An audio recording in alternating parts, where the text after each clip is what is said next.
নমস্কার বন্ধুরা, রিনাজ হোমলি কিচেনে সকলকে স্বাগত।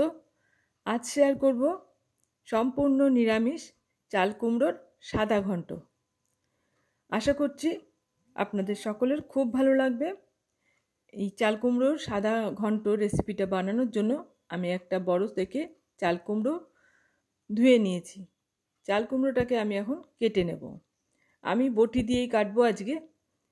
চাল কুমড়োর বোটার দিকটা কেটে ফেলে দিলাম, তারপর মাঝখান থেকে টুকরো করে কেটে নিচ্ছি।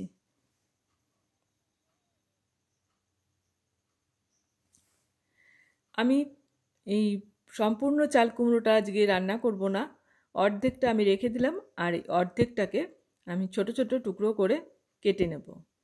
তারপর খোসাটাকে ছাড়িয়ে নেব।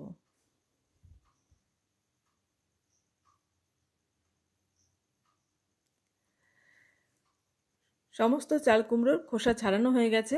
এখন আমি একটু পাতলা পাতলা করে কেটে তারপর আলু ভাজার মতো করে ঝিরিঝিরি করে কেটে নিচ্ছি।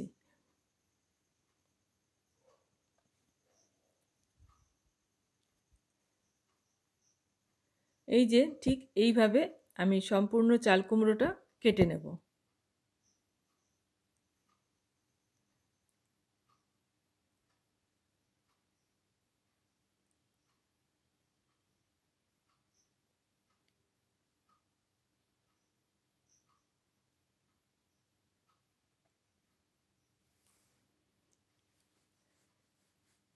সমস্ত চাল কুমড়োটা আমার কাটা হয়ে গেছে।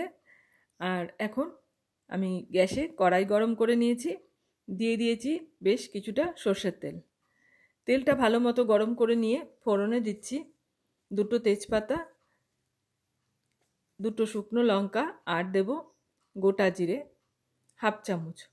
ফোড়নটাকে একটু ভালো করে ভেজে নেব প্রথমে, তারপর গ্যাসের ফ্লেমটাকে আমি অফ করে দিয়েছি। এবার এর মধ্যে দিয়ে দেব 1 চামচ জিরের গুঁড়ো আর দিচ্ছি কিছুটা নারকেল কোড়া আর হাফ চামচ মতন নুন। এবার গ্যাসের ফ্লেমটাকে আবারও অন করে দিয়েছি। এবার সমস্ত মশলাটাকে ভালো করে আমি ভাজা ভাজা মতো করে নেব। এবার দিয়ে দিচ্ছি এর মধ্যে কেটে রাখা চাল কুমড়োর টুকরোগুলো।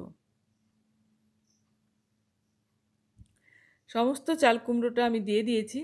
এবার তলার থেকে মশলাটাকে ভালো করে এই চাল কুমড়োর সাথে মিশিয়ে নেব।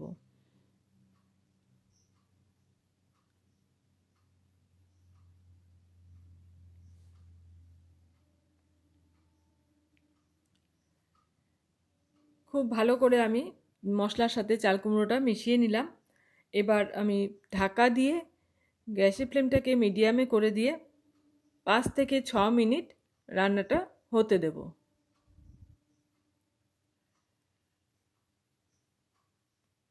মিনিট 6 পর ঢাকাটা খুলে নিয়েছি আর এখন একটু নেড়ে দিচ্ছি।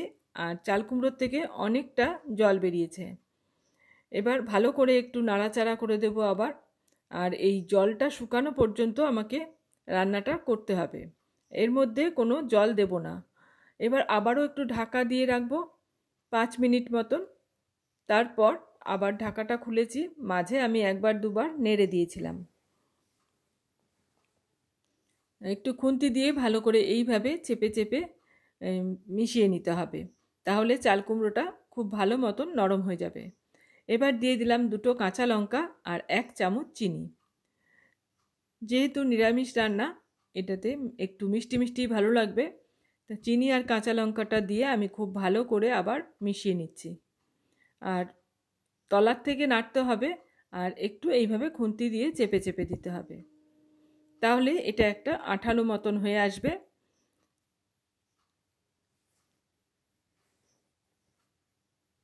আমি আবারও একটু ঢাকা দিয়ে রাখছি, এখনও একটু জল জল মতো আছে। মিনিট 2 ঢাকা দিয়ে রেখেছিলাম, তারপর ঢাকাটা খুলে আবারও একটু নাড়াচাড়া করে নিচ্ছি।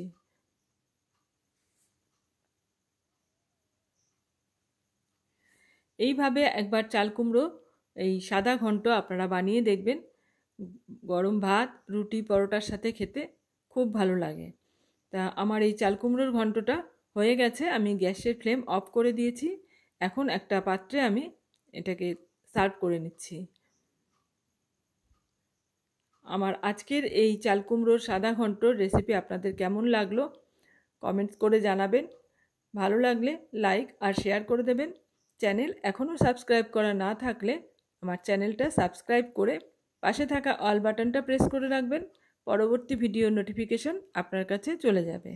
আজ এখানে শেষ করছি। আবারও চলে আসব অন্য কোনো রেসিপি নিয়ে। এতক্ষণ আমার সাথে থেকে ভিডিওটা দেখার জন্য অসংখ্য ধন্যবাদ।